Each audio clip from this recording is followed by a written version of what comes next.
Hello friends, welcome. This is Neetu Kumari. तो आज हम बात करेंगे मौलिक अधिकार के बारे में।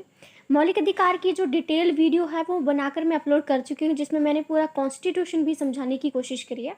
पूरा तो नहीं है लेकिन काफ़ी सारी चीज़ें, क्योंकि कॉन्स्टिट्यूशन तो ऑफकोर्स बहुत बड़ा है, तो काफ़ी सारी चीज़ें हैं जो कि मैंने उसमें आपको बता दी हैं। उसी में हमारा मौलिक अधिकार जो टॉपिक है वो भी मैंने आपको वहाँ पे बहुत अच्छे से समझा दिया है। तो आज हम करेंगे प्रैक्टिस। मौलिक अधिकार से संबंधित बहुत सारे क्वेश्चंस हैं और साथ ही साथ उन आंसर के एक्सप्लेनेशन भी हैं, जैसे कि आप यहाँ पे देख सकते हो। ऑप्शन भी मिलेंगे आपको, लेकिन साथ साथ मैंने आपको एक्सप्लेनेशन भी देना है कि अगर कोई आंसर ठीक है तो उसके पीछे कारण क्या है। ठीक है, तो चलिए हम शुरू करते हैं इस क्वेश्चन के बारे में। सबसे पहला जो हमारे पास क्वेश्चन आता है वो है, मौलिक अधिकार के संबंध में कौन सा कथन असत्य है। यानी कि जो हमारे मौलिक अधिकार है उनके बारे में जो 4 ऑप्शन दिए गए हैं उनमें से कौन सा गलत है। पहला है, ये बुनियादी मानवाधिकार हैं, मनुष्य होने के नाते हमें इन अधिकारों को उपयोग करने का अधिकार है। दूसरा है, मौलिक अधिकारों की गारंटी और उनकी सुरक्षा स्वयं संविधान करता है। फिर है तीसरा, यदि इन अधिकारों का खंडन किया जाता है तो नागरिकों को न्यायालय की शरण में जाने का अधिकार है।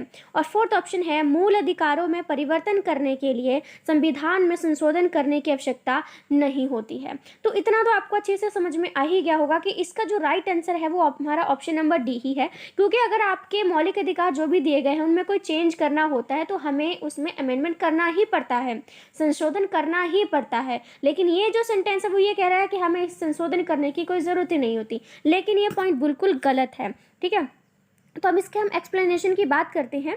तो इसमें आता है कि मौलिक अधिकार के संबंध में कथन जो डी है वो हमारा बिल्कुल गलत है, क्योंकि मौलिक अधिकारों में परिवर्तन हेतु संविधान में संशोधन करना पड़ता है, जबकि साधारण कानूनी अधिकारों में परिवर्तन करने हेतु संविधान में संशोधन करने की आवश्यकता नहीं पड़ती है। अगर हमें हमारे अधिकारों में, हमारे राइट्स में कोई अमेंडमेंट करनी है तो हमें जो है वो कोई चेंज करना है तो हमें अमेंडमेंट करना पड़ेगा, यानी कि संशोधन करना पड़ेगा। लेकिन कोई कानूनी अधिकार आ जाता है तो हमें ऐसा करने की कोई ज़रूरत नहीं। हम कानून में कोई भी जो चेंज छोटा मोटा होता है उसको हम ऐड कर सकते हैं।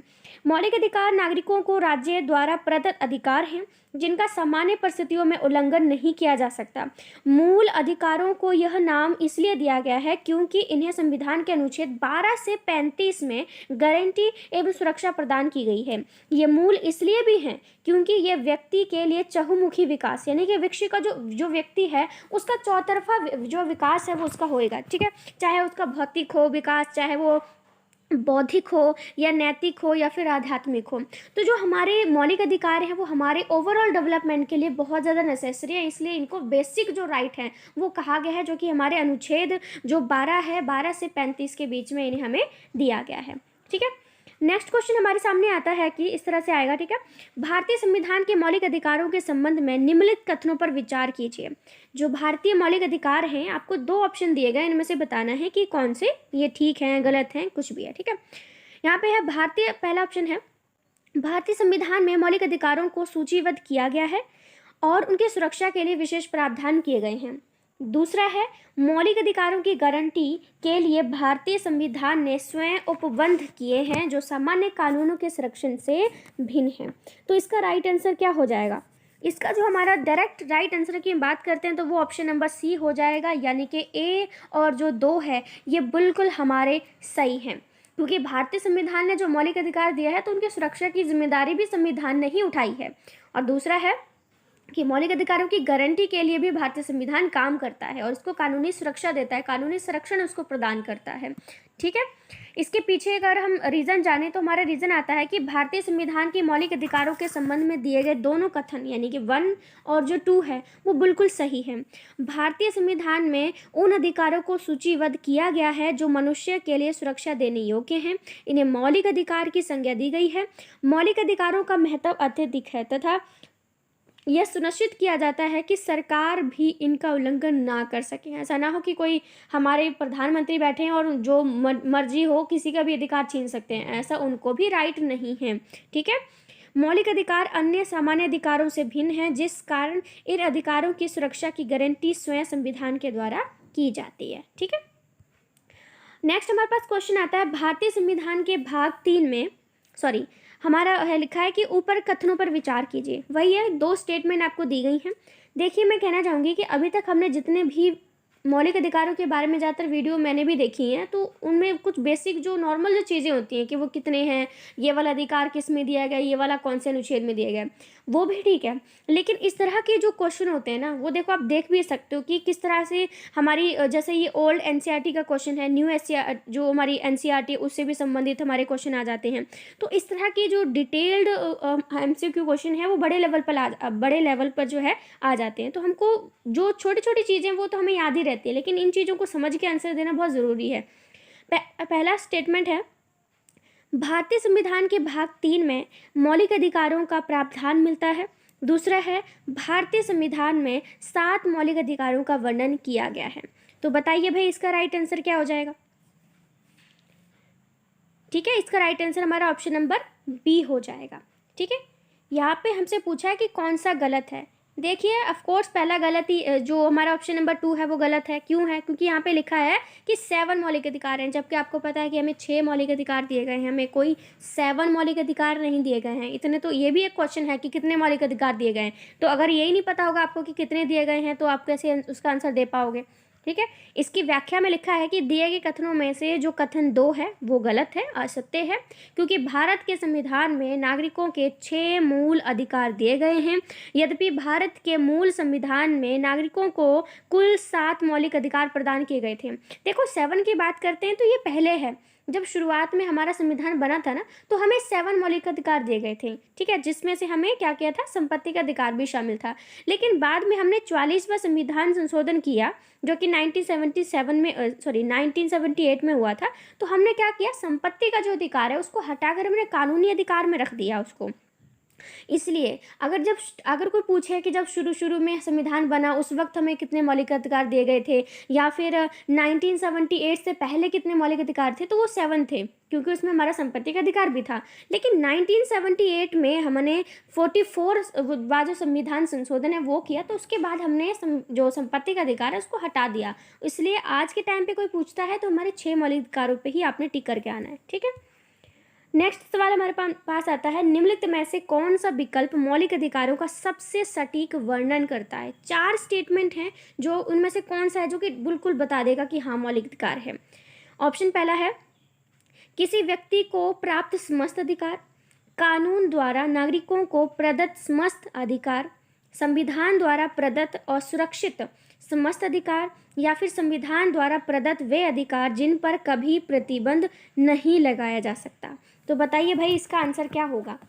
मतलब एक ऐसी सेंटेंस पूछा है जो आपको पूरा सीधा तौर पर मौलिक अधिकारों को की पूरी एक्सप्लेनेशन ही कर दे।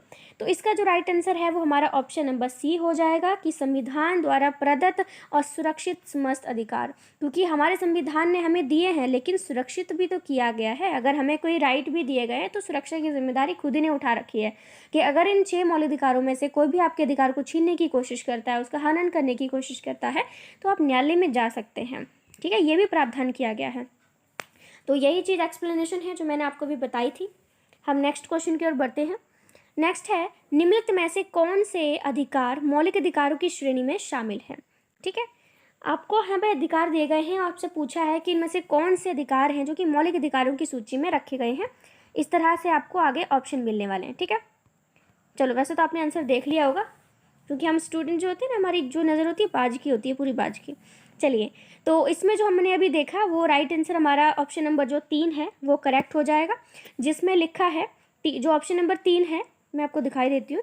ऑप्शन नंबर जो 3 है उसमें हमारा बोल के रखा है उन्होंने 1 2 3 5 6, यानी कि अगर हम ऑप्शन की ओर देखते हैं तो ये तो हमें पता है कि धार्मिक स्वतंत्रता का अधिकार है, संवैधानिक उपचारों का अधिकार है, शोषण के विरुद्ध अधिकार है, ठीक है, और जो सांस्कृतिक और शैक्षिक अधिकार है वो भी दिया गया है, स्वतंत्रता का भी अधिकार है। लेकिन अगर आप देखेंगे यहाँ पर कि जो संपत्ति का अधिकार है ये तो हमारा दिया हुआ ही नहीं है। ठीक है, तो यही पूछा है कि आपको जो लिस्ट दी गई है 6 मौलिक अधिकारों की, इनमें से वो कौन सा है जो कि नहीं है। तो ऑफकोर्स हमारा संपत्ति का अधिकार नहीं है। बाकी जितने भी 1 2 3 4 5 6 जो हैं ये हमारे सारे शामिल किए गए हैं। ठीक है, जैसे कि हम इसको पढ़ लेते हैं कि संपत्ति के अधिकार को छोड़कर दिए गए अन्य सभी अधिकारों को मौलिक अधिकारों की श्रेणी में शामिल किया गया है। संविधान में मौलिक अधिकारों की श्रेणी में कुल 6 अधिकार हैं, जैसे कि आप यहाँ पे देख सकते हैं। और सबसे अच्छी बात है कि यहाँ पे अनुच्छेद भी दिए गए हैं। जो समता का अधिकार है वो आपको 14 से 18 अनुच्छेद के बीच में दिया गया, जिसमें हमारा काफ़ी सारी चीज़ें कि कानून के समक्ष समानता, छुआछूत का लेकर बोल के रखा हुआ है, और कानूनी अधिकार दिया गया है, राज्य के समक्ष अधिकार दिए गए हैं, काफ़ी सारी चीज़ें हैं। उसके बाद हमारा स्वतंत्रता का अधिकार जो कि 19 से 22 के बीच में है। शोषण के विरुद्ध अधिकार जो है वो 23-24 के बीच में दिया गया है, जिसमें कहा गया है कि जैसे बंधुआ मजदूरी हो जाती है या बाल मजदूरी हो जाती है तो उस चीज़ को बंद किया जाए, तो ये सब इसमें रखे गए हैं। धार्मिक स्वतंत्रता का अधिकार जो कि 25 से 28 के बीच में है, जिसमें 25 में बोला गया है कि कोई भी अपना जो कानून जो धर्म है उसको अपना सकता है, फिर है कि उसको धर्म जो है उसको चेंज कर सकता है, अपना कानूनी जो भी धार्मिक जो क्रियाकलाप उनके होते हैं, ठीक है, वो उनको कर सकते हैं, तो ये चीज़ भी दी गई है। उसके बाद है सांस्कृतिक और शैक्षिक अधिकार। शैक्षिक अधिकार तो मोस्ट इम्पोर्टेंट अधिकार है, जिसमें स्पेशली जो अल्पसंख्यकों के लिए बात की गई है कि जो अल्पसंख्यक हैं वो अपना स्कूल खोल सकते हैं, किसी भी स्कूल में दाखिला ले सकते हैं, इस तरह की चीज़ें हैं। एंड देन उसके बाद है संवैधानिक उपचारों का अधिकार, मोस्ट इम्पोर्टेंट है, अकेला ये 32 में आता है। क्यों आता है? क्योंकि यहाँ पर क्या बोला गया है कि अगर ऊपर के जितने भी हमारे ये जो मौलिक अधिकार हैं, ऊपर के जितने भी हैं, अगर इनमें से किसी को भी कोई प्रॉब्लम क्रिएट हो जाती है, किसी व्यक्ति का इन पांचों में से कोई भी शोषण करता है, अधिकारों को छीनने की कोशिश करता है, तो आप संवैधानिक उपचारों का अधिकार का यूज़ कर सकते हैं, जिसमें कहा गया है कि आपको जो कोर्ट बनाए गए हैं उसमें जाकर आप याचिका दाखिल कर सकते हैं। ठीक है, उसके बाद हम नेक्स्ट सवाल की ओर बढ़ते हैं, वो है भारतीय संविधान में समता के अधिकार का वर्णन किस अनुच्छेद के अंतर्गत किया गया है। ये तो आप एकदम से चुटकियों में दे दोगे क्योंकि अभी आप इसको पढ़ के हटे हो। ठीक है, तो इसका हमारा क्या राइट आंसर हो जाएगा? इसका राइट आंसर हमारा ऑप्शन नंबर सी हो जाएगा, यानी कि 14 से 18 के बीच में हमारे समता के अधिकार से संबंधित अधिकार दिए गए हैं। आप यहाँ पे रीड भी कर सकते हैं। ठीक है, यहाँ पे लिखा हुआ है कि 14 से 18, अगर मैंने कुछ गलत बोला हो तो 14 से 18 के बीच में आपको समानता के संबंधित अधिकार दिए गए हैं। ठीक है, और इसमें पूरे कुल 5 हैं, जो क्योंकि 14, 15, 16, 17, 18 पूरे 5 अनुच्छेद हैं जिसमें समानता के अधिकार के बारे में बातचीत की गई है। और अनुच्छेद 14 के अंतर्गत विधि के समक्ष समता तथा भारतीय भू क्षेत्र के सभी व्यक्तियों को विधि द्वारा समान, विधि का मतलब कानून होता है। ठीक है, यानी अनुच्छेद जो 14 है वो कहता है कि कानून के समक्ष सभी को समानता दी जाएगी। कोई स्पेशल कोई धार्मिक प्रोग्राम हो रहा है तो जो पुलिस है वो कोई स्पेशल सपोर्ट नहीं करेगी उसको जाके। ठीक है, मतलब किसी धार्मिक के जो चीज़ों में तो उनका कोई लेन देन ही नहीं होगा। ठीक है, ये चीज़ बोली। और सभी कानून की नज़रों में जितने भी धर्म हैं, रिलीजन हैं, सभी सेम होंगे, किसी के साथ किसी भी चीज़ को लेकर कोई डिस्क्रिमिनेशन अलाउ नहीं है। ठीक है, फिर है समता कह लो या समानता कह लो। समता का अधिकार अनुच्छेद 14 से 18 के संबंध में निम्न कथनों पर विचार कीजिए। ठीक है, तो यहाँ पे हमारा लिखा है कि अनुच्छेद 14 विधि के समक्ष समानता तथा भारतीय भूक्षेत्र के सभी व्यक्तियों को विधि द्वारा समान संरक्षण की व्यवस्था करता है। तो इसका ठीक है, ऑप्शन नंबर बी पढ़ते हैं। अनुच्छेद 15 सार्वजनिक पदों पर नियुक्ति के संबंध में सभी नागरिकों को समान अवसर प्रदान करने से संबंधित है। फिर है अनुच्छेद जो 16 है वो धर्म, जाति, प्रजाति, लिंग या जन्म स्थान में से किसी के आधार पर भी नागरिकों के साथ भेदभाव नहीं करेगा। और लास्ट है अनुच्छेद जो 18 है वो कहता है उपाधियों के लोप से संबंधित है। तो यहाँ पर हमसे जो पूछा है वो पूछा है कि इनमें से कौन सा असत्य है। मैं आपको दिखाती हूँ थोड़ा सा। ठीक है, आंसर दिख जाता है ना, इसीलिए। ठीक है, ये आपके ऑप्शन है और यहाँ पे पूछा है कि हमने अभी जो 4 ऑप्शन पढ़े हैं उनमें से गलत कौन सा है। तो इसका जो राइट आंसर हो जाएगा वो ऑप्शन नंबर सी हो जाएगा। ठीक है, उन्होंने बोला है कि इनमें से कौन से कथन है या कौन सा कथन है जो कि गलत है, तो वो हमारा हो जाएगा, सॉरी, ऑप्शन नंबर बी जो है ये हमारा यहाँ पर गलत हो जाएगा। मैं आपको बताती हूँ। ठीक है, ऑप्शन नंबर जो बी है वो कहता है हमारा, जिसमें 2 और 3 का ऑप्शन आता है, यानी ये वाला और ये वाला जो कथन है वो रॉन्ग है, ऐसा कहा गया है। क्यों, देख लेते हैं। यहाँ पे लिखा है कि अनुच्छेद जो 15 है वो कहता है कि सार्वजनिक पदों पर नियुक्ति के संबंध में सभी नागरिकों को समान अवसर प्रदान किया जाएगा, ऐसा बिल्कुल भी नहीं कहा गया है। और 16 में कहा गया धर्म, जाति, भाई इसमें तो छुआछूत के बारे में बोल के रखा हुआ है। ठीक है, और भी काफ़ी चीज़ों के बारे में बोल के रखा हुआ है, तो हम इस तरह से नहीं बोल सकते। ठीक है, तो ये जो 2 अनुच्छेद दिए गए पूरी तरह से गलत है। अनुच्छेद 17 में भी छुआछूत के बारे में बोला गया है, काफ़ी सारी चीज़ें हैं। ठीक है, यहाँ से पढ़ लेते हैं थोड़ा सा हमारा डीप इंट्रोडक्शन। चलिए, यहाँ पे बहुत सारी चीज़ें हैं, पढ़ लेते हैं। यहाँ पे देखो चेंज हमें क्या नज़र आ रहा है। यहाँ पे चेंज हमें ये चीज़ नज़र आ रही है कि जो अनुच्छेद 15 है ना वो हमें कहता है धर्म, जाति, लिंग और स्थान के बारे में। और जो 16 है वो कहता है सार्वजनिक पदों के बारे में। ये जो हमने अभी ऑप्शन पढ़े थे ना अपने 2 और ये 3, इसमें उन्होंने उल्ट कर दिया है। जो 15 है ना उसका आंसर ये वाला होगा और 16 का आंसर ये वाला होगा। उन्होंने बिल्कुल एक दूसरे से बिल्कुल डिफरेंस में, मतलब सॉरी अपोजिट कर दिए हैं, इसलिए हमारी ये चीज़ गलत हो जाती है। नेक्स्ट क्वेश्चन हमारे सामने आता है, समता संबंधी अधिकारों के बावजूद राज्य को निम्नलिखित में से किस वर्ग के संबंध में विशेष प्रावधान करने की शक्ति प्राप्त है। ठीक है, यहाँ बोल के रखा हुआ है कि सभी समानता है, समानता का अधिकार है, लेकिन फिर भी हमने किसी एक विशेष चीज़ है जिसको हमने थोड़ा सा ज़्यादा प्रेफरेंस देना पड़ा है हमें, क्योंकि समानता में क्या होता है, किसी के साथ कोई भेदभाव नहीं करना, सभी को समान समझना। लेकिन यहाँ पे बोला के रखा है कि समानता के अधिकार के बावजूद भी हमें किस वर्ग को थोड़ा विशेष प्रावधान करना ही पड़ता है। पहला ऑप्शन है महिलाओं के संबंध में, बच्चों के संबंध में, पिछड़े जातियों के संबंध में, या फिर सारे। तो बिल्कुल आपको आंसर ना दिखा होता तब भी आप इसका आंसर उपरोक्त सभी दे देते, क्योंकि महिलाओं को आप देखोगे आज के समाज में भी महिलाओं को पुरुषों के बराबर नहीं समझा जाता। मैं अगर इसका एग्जांपल दूं तो जैसे हम फिल्मों के एग्जांपल देते हैं ना, तो उसमें हीरो हीरोइन जब काम करते हैं तो हीरो को ज़्यादा पैसे मिलते हैं हीरोइन की तुलना में। भले ही पूरी फिल्म में दोनों स्क्रीन पर रहे हों, दोनों का डायलॉग बहुत ज़्यादा हो, दोनों का सब कुछ बेहतर हो, ठीक है, लेकिन फिर भी जो सैलरी की हम बात करते हैं तो जो हीरोइन है उसको हीरो के मुकाबले में पैसे बहुत कम मिलते हैं। तो इसीलिए जो है कुछ चीज़ें देखी गई हैं जो महिलाओं को समान वेतन बहुत सारी जगह पर आप देखोगे। जैसे दूसरे एग्जाम्पल मैं लेबर की बात कर देती हूँ। आप किसी लेबर वाले के वहाँ जाओगे, पति पत्नी दोनों साथ में काम कर रहे हैं, फिर भी आप जब उनकी सैलरी पूछोगे ना तो पति की जो सैलरी है वो 500 होगी एक दिन की और पत्नी की 300 होगी। भले ही दोनों बराबर काम कर रहे हैं, दोनों बराबर ईंटें धोते हैं, ईंटें मतलब जो भी काम होता है करने का वो करते हैं, लेकिन फिर भी जो महिला है उसको कम पैसे मिलते हैं।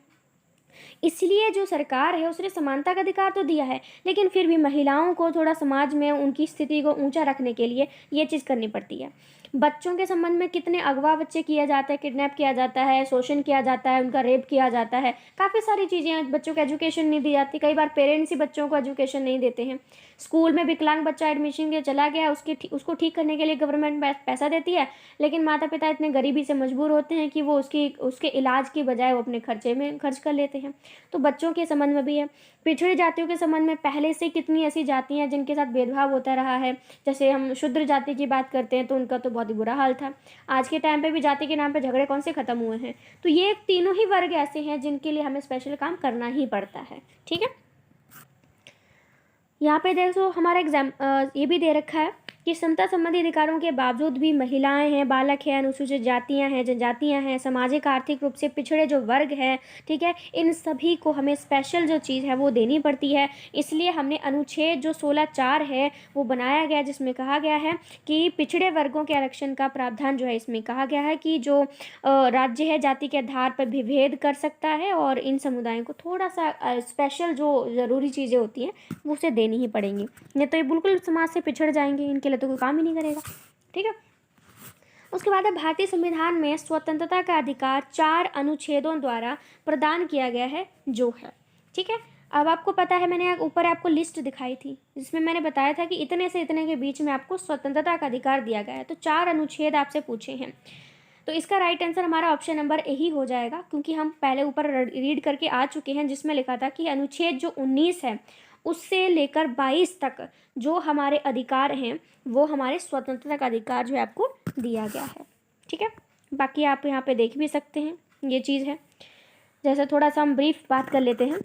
अनुच्छेद जो 19 है उसमें कहा गया है कि अनुच्छेद 19 में 6 स्वतंत्रताओं की व्याख्या की गई है। अब 6 वो हैं कि हम कोई भी संघ बना सकते हैं, और हम अगर गवर्नमेंट हमारे लिए काम नहीं कर रही है तो हम कोई भी धरना धर सकते हैं। ठीक है, कहीं भी आ जा सकते हैं, हमें जीवन का अधिकार है। ठीक है, ये ऐसे कुछ हमारी स्वतंत्रता छोटी छोटी जो हेडिंग है उसमें बांटी गई है। ठीक है, फिर अनुच्छेद 20 में लिखा गया है कि अपराधों के लिए दोष सिद्धि के संबंध में संरक्षण की व्यवस्था है। अनुच्छेद 20 में ये लिखा गया है कि अगर किसी को पकड़ा जाता है, जब तक उसके दोष सिद्ध नहीं हो जाता कि हाँ इसी ने ही ये क्राइम किया है, इसी ने ये चोरी करी है, कुछ भी काम किया है, तो वो अपने लिए एक वकील हायर कर सकता है या अपनी बेल के लिए अपील कर सकता है। ये चीज़ें हैं। अनुच्छेद 21 में कहा गया है कि किसी व्यक्ति को विधि यानी कि कानून के द्वारा स्थापित प्रक्रिया के बिना उसके प्राण या व्यक्तिक स्वतंत्रता से वंचित नहीं किया जाएगा। अब ऐसा भी ना हो ना कि जो कानून है वो अपनी मर्जी से किसी व्यक्ति को पकड़ के ले आया और उसको मार दिया। आपने देखा होगा पुलिस में भी अगर पूछताछ के लिए जेल में बुलाया जाता है पूछताछ के लिए, तो वो मर ना पाए उस हिसाब से उसके साथ बातचीत की जाती है। मारने पीटने वाला जो एक सीन आता है जिसमें वो मार मार के पूछते हैं, उस चीज़ के लिए परमिशन लेनी पड़ती है, क्योंकि उसका अभी दोष सिद्ध ही नहीं हुआ है, तुम उसको मार ही नहीं सकते हो या मार मार के पीट पीट के पूछ ही नहीं सकते हो। उसके बाद है अनुच्छेद 22, उसमें लिखा है कि कुछ दिशाओं में गिरफ्तारी और निरोध के संरक्षण भी दिए गए हैं। गिरफ्तारी में जैसे महिलाओं की स्पेशली बात करें तो महिलाओं को शाम होती है तो उनको रात में गिरफ्तार नहीं कर सकते, और महिला पुलिस जो होती है वही उसको हाथ लगा सकती है, वही उसको गिरफ्तार कर सकती है। पुरुष जो एक मेल पुलिस वाला है वो उसको कुछ भी नहीं बोल सकता है, हाथ नहीं लगा सकता, थप्पड़ नहीं मार सकता, गिरफ्तार नहीं कर सकता, ये चीज़ भी उसको दी गई है। उसके ऊपर से ये भी बोल सकते हैं इसमें कि गिरफ्तारी के टाइम पे अगर किसी को आप गिरफ्तार कर रहे हो तो जो सामने वाला है वो पूछ सकता है कि रीज़न क्या है, आपके पास अरेस्ट वारंट है मेरे पास, मतलब मेरे खिलाफ, तो अगर वो नहीं है तो पुलिस वाले उसे गिरफ्तार भी नहीं कर सकते। तो ये चीज़ भी है, ठीक है, भले ही वो क्रिमिनली क्यों ना हो, लेकिन जब तक आपके पास पुख्ता सबूत नहीं है आप उसको गिरफ्तार नहीं कर सकते। उसके बाद है निम्नलिखित मूल अधिकारों के किस संवर्ग में अस्पष्टता के रूप में दिए गए विभेदन के विरुद्ध संरक्षण समाविष्ट है। तो ऑप्शन जो है इसका मैं सीधा बताती हूँ, ये हमारा ऑप्शन नंबर डी हो जाएगा, क्योंकि अगर हम यहाँ पे अस्पष्टता की बात करते हैं, क्योंकि हम पहले भी रीड करके आ चुके हैं कि जो अनुच्छेद हमारा 17 है, ठीक है, जहाँ तक मुझे पता है अनुच्छेद जो 17 है उसमें हमें अस्पष्टता यानी कि छुआछूत के खिलाफ बातचीत की गई है, और जो अनुच्छेद 17 आता है वो हमारा समता के अधिकार के अंडर आता है, ठीक है, ये चीज़ पूछी है। जैसे एक्सप्लेनेशन इसने लिखा है कि अनुच्छेद जो 17 है उसमें अस्पष्टता के अंतर्गत की व्यवस्था की गई है।